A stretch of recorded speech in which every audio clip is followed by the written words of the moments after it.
Imagine for a moment, uh, like finding a treasure box. Not just any box, but one filled with, well, universal truths.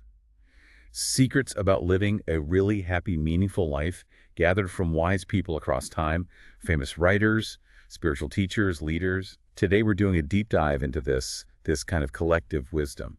And what's amazing is how they all seem to land on the same core ideas about what makes life truly wonderful. Exactly. And our first guide on this journey, well, it's the Russian writer, Leo Tolstoy. He spent a huge part of his life thinking about happiness, suffering, the big questions. And his central insight, it sounds simple, but it's profound. He basically said that each of us has two different parts inside. Two parts. Okay, so he called them the material self and the spiritual self. Yeah. It's like, think of like having two different rooms in your house. The material life room, that's the part that gets hungry, feels tired, maybe gets hurt sometimes, worries about things, possessions, what people think, Yeah. the outside stuff. Right, the fleeting things. But then there's the second room, the spiritual life. And this is the part that can feel love, wonder, real joy. And what's really special about this part, Tolstoy said, is that it never gets truly hurt or destroyed. Not really, no matter what happens to your body. And he found that focusing on this spiritual room, well, that tends to lead towards peace, towards happiness, while focusing only on the material that often brings sadness or maybe fear. And this idea, it wasn't just Tolstoy's unique thought, was it? You're saying it's a kind of big discovery that echoes across other traditions too. We're going to see more examples. Okay, so let's unpack Tolstoy's own words a bit more. He put it quite starkly, actually. He said, "My material life is subject to suffering and death, and no effort of mine can release me from suffering or death. My spiritual life is subject neither to suffering nor death."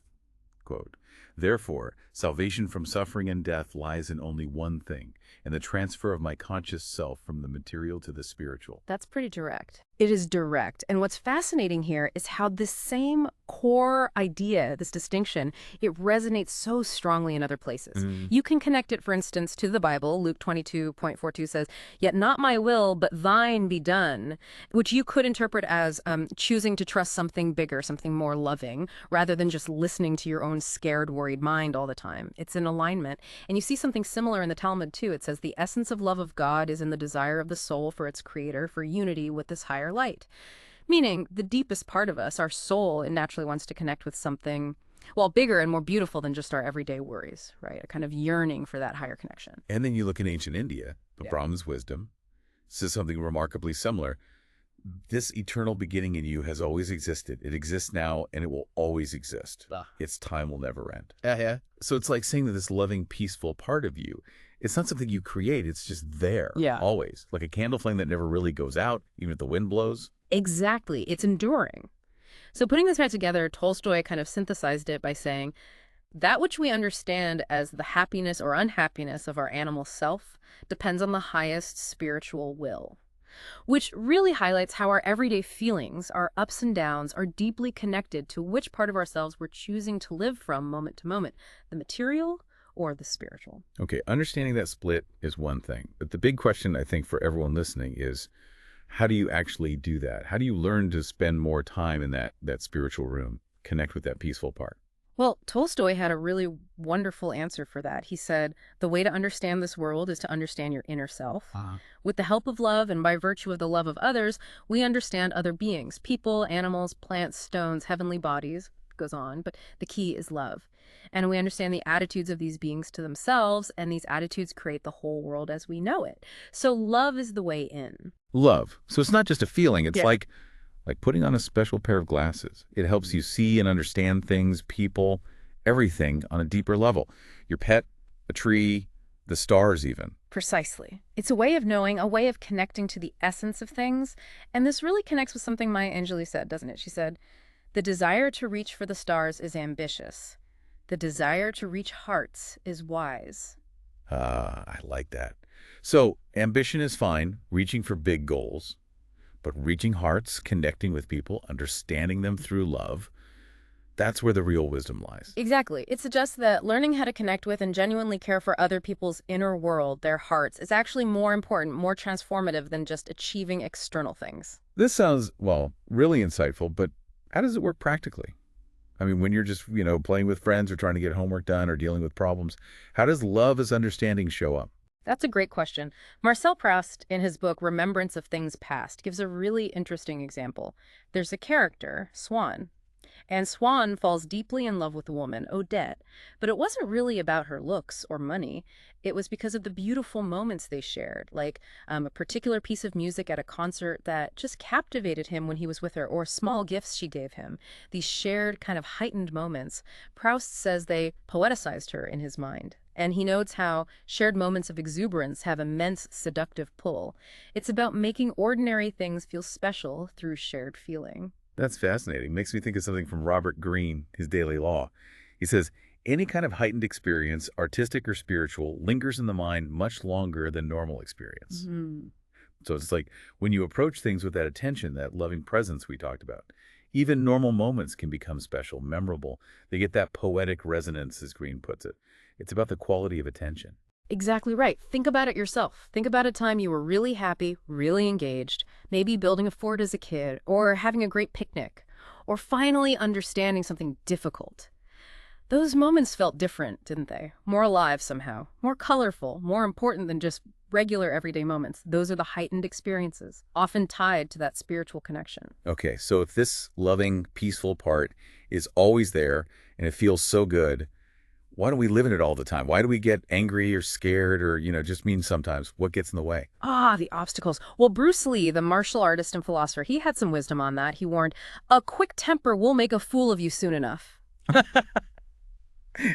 Anger. Yeah, It just stops clear thinking, doesn't it? We react, often say or do things we regret later. It's that material self taking over, reacting without wisdom. that makes sense.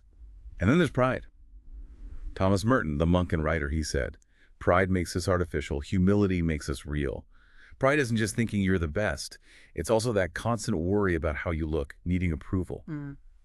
It makes you put up a front, be artificial, instead of just being genuinely yourself, genuinely kind. Humility is about remembering we're all connected, all learning. And another big obstacle is, well, avoidance. There's a really sharp question in the source material. Are you inventing things to do to avoid the important work? That's such a good question to ask yourself, isn't it? When you find yourself procrastinating or just filling time with busy work, are you avoiding something deeper, something more meaningful that actually needs your attention? Hmm. Definitely something to reflect on.